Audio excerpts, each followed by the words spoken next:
স্বৰ্ণশাখা সাহিত্য সভাৰ সৌজন্যত গ্ৰন্থ মুকলি সভা। আমবাৰীস্থিত গোপীনাথ বৰদলৈ পথত অৱস্থিত প্ৰগতি প্ৰসাদ বৰুৱা ভৱনত উক্ত অনুষ্ঠানটি অনুষ্ঠিত কৰা হয়। নেইনা ডেকা নামৰ যুৱ লেখিকাগৰাকীয়ে লিখি উলিওৱা অচিন সংগ্ৰামী নামৰ গ্ৰন্থখন উন্মোচন হয়। অনুষ্ঠানত উপস্থিত থাকে বহু গ্ৰন্থকাৰ, লেখক তথা সমাজসেৱক। যুৱ প্ৰজন্মলৈ উৎসাহ বাৰ্তা দি নেইনা ডেকাই ৰচনা কৰে অচিন সংগ্ৰামী নামৰ উক্ত গ্ৰন্থখনৰ।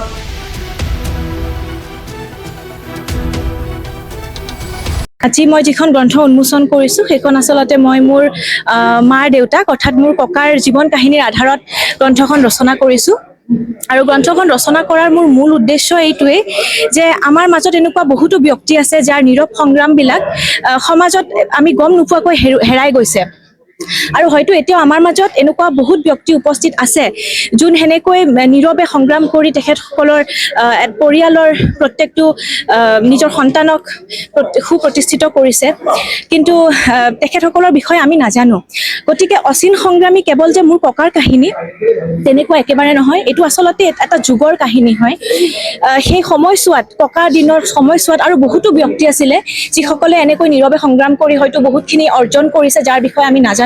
গতিকে মই বিচাৰোঁ যাতে পাঠকসকলে এই কিতাপখন কেৱল এজন ব্যক্তিৰ ব্যক্তিগত এখন জীৱনী হিচাপে আঁকোৱালি নলৈ যাতে এইখনক সেই প্ৰত্যেকগৰাকী নীৰৱ সংগ্ৰামীৰ কাহিনী, সেই সময়ছোৱাত কেনেকুৱা আমাৰ চিটুৱেশ্যন আছিলে, পলিটিকেল চিটুৱেশ্যন কেনেকুৱা আছিলে, শিক্ষা ব্যৱস্থা কেনেকুৱা আছিলে, বা মানুহৰ মানসিকতা কেনেকুৱা আছিলে, গাঁৱৰ পৰিৱেশ কেনেকুৱা আছিলে, দৰিদ্ৰ ঘৰৰ পৰা কেনেকৈ ওলাই আহি কোনোবাই নিজকে এখন মহানগৰীত নিজকে প্ৰতিষ্ঠিত কৰিব পাৰে, সেই সকলোখিনি কাহিনী মই ইয়াতে একেলগে তুলি দিছোঁ। গতিকে মই বিচাৰোঁ যাতে পাঠকসকলে যদি আঁকোৱালি লয় এই কাহিনীটো মোৰ খুব ভাল লাগিব।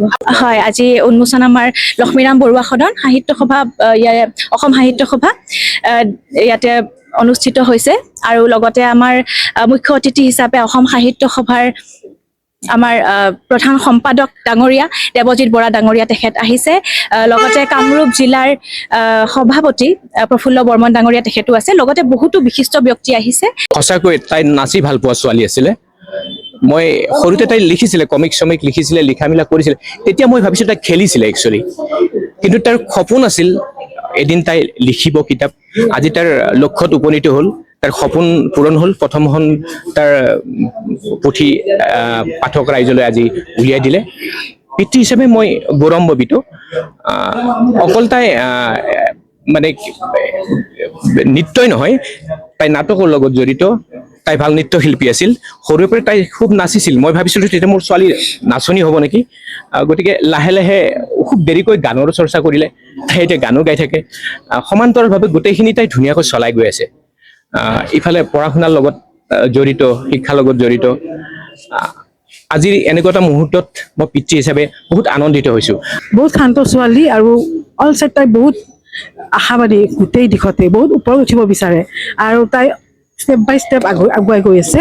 তাই সৰুতে নাচি খুব ভাল পাইছিলে, পিছত তাই ড্ৰামাও কৰিলে, পিছত গানো গালে, আৰ্টো কৰে, গোটেইখিনি কৰি এতিয়া মা মই এতিয়া কিতাপ এখন লিখিম বুলি তাই লিখিলে। আৰু তাইক সদায় ছাপোৰ্ট কৰি আহিছোঁ আমি।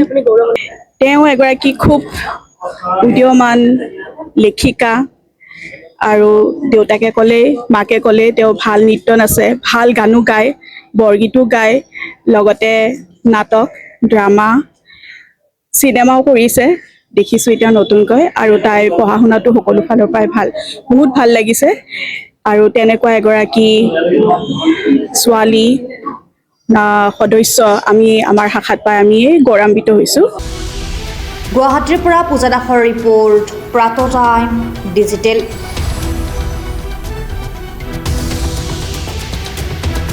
শদিয়াৰ পৰা ধুবুৰীলৈ, বৰাকৰ পৰা ব্ৰহ্মপুত্ৰলৈ সকলোৰে মাজত চিনাকি এটা নাম প্ৰাতঃ টাইম। থলুৱা ভাষা, কৃষ্টি আৰু সত্য বাতৰিৰ আধাৰত প্ৰতিষ্ঠিত খবৰ প্ৰাতঃ টাইমৰ প্ৰতিটো বা বাতৰি পুংখানুপুংখভাৱে চাবলৈ Facebook, YouTube, website, Twitter, Instagram আৰু ব্লগাৰ পেজত লাইক আৰু ফ'ল' কৰক।